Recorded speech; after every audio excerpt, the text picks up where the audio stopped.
बिहार विधानसभा चुनाव 2025 के नतीजों के बाद राज्य में भले ही एनडीए की सरकार बन गई हो, लेकिन सियासी स्थिरता अभी दूर नजर आ रही है। सत्ता के भीतर ही खींचतान और असंतोष के संकेत मिलने लगे हैं। एक ओर जहां जीतन राम मांझी राज्यसभा जाने को लेकर एनडीए नेतृत्व पर दबाव बना रहे हैं, वहीं दूसरी ओर पूर्व केंद्रीय मंत्री उपेंद्र कुशवाहा की पार्टी राष्ट्रीय लोक मोर्चा यानी कि आरएलएम गंभीर संकट में घिरती दिख रही है। हालात ऐसे हैं कि पार्टी में बिखराव की आशंका तेज हो गई है। बुधवार की रात उपेंद्र कुशवाहा ने पटना में अपने आवास पर लिट्टी चोखा पार्टी का आयोजन किया। इसे चुनाव के बाद शक्ति प्रदर्शन और पार्टी एकजुटता के संदेश के तौर पर देखा जा रहा था। पार्टी में कई नेता और कार्यकर्ता पहुंचे, लेकिन सबसे अहम बात यह रही कि आरएलएम के 4 विधायकों में से 3 विधायक इस दावत से नदारद रहे। यही गैर मौजूदगी बिहार की सियासत में चर्चा का बड़ा विषय बन गई। जिन 3 विधायकों ने दूरी बनाई, उनमें माधव आनंद, रामेश्वर महतो और आलोक सिंह शामिल हैं। हैरानी की बात यह है कि ये तीनों विधायक उस वक्त पटना में ही मौजूद थे। इसके बावजूद उन्होंने पार्टी अध्यक्ष की दावत में शिरकत नहीं की।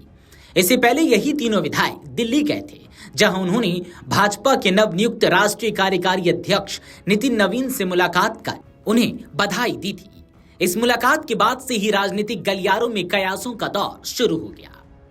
राजनीतिक जानकारों का मानना है यह सिर्फ शिष्टाचार भेंट नहीं थी।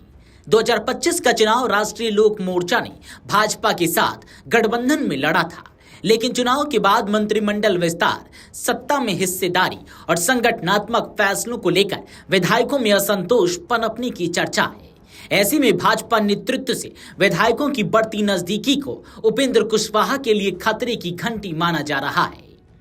विशेषज्ञों का कहना है कि बिहार की राजनीति में यह नया ट्रेंड है, जहां छोटे सहयोगी दलों के विधायक सीधे भाजपा के शीर्ष नेतृत्व से संपर्क बढ़ा रहे हैं। इससे न सिर्फ जदयू बल्कि राष्ट्रीय लोक मोर्चा जैसे दलों की स्वायत्ता पर भी सवाल खड़े हो रहे हैं।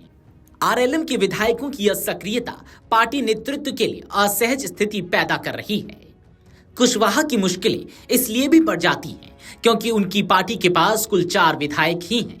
यदि इनमें से 3 विधायक अलग रुख अपनाते हैं तो तकनीकी रूप से दल बदल कानून के तहत पार्टी के विलय या अलग गुट बनाने की स्थिति बन सकती है। ऐसी सूरत में राष्ट्रीय लोक मोर्चा का अस्तित्व ही खतरे में पड़ सकता है। फिलहाल उपेंद्र कुशवाहा की ओर से इस पूरे घटनाक्रम पर कोई आधिकारिक बयान नहीं आया है, लेकिन जिस तरह उनकी डिनर पार्टी में कुर्सियां खाली रही, उसने बहुत कुछ इशारों में कह दिया है। बिहार की राजनीति में अब सवाल यही है कि क्या उपेंद्र कुशवाहा अपने विधायकों को साथ पाएंगे या उनकी पार्टी एनडीए की भीतर ही टूट की कहानी लिखने जा रही है। वीडियो डेस्क अमरउजाला.com। अगर आप ये वीडियो YouTube पर देख रहे हैं तो हमारे चैनल को सब्सक्राइब कर बेल आइकन दबाएं और Facebook पर देख रहे हैं तो हमारे पेज को लाइक करें।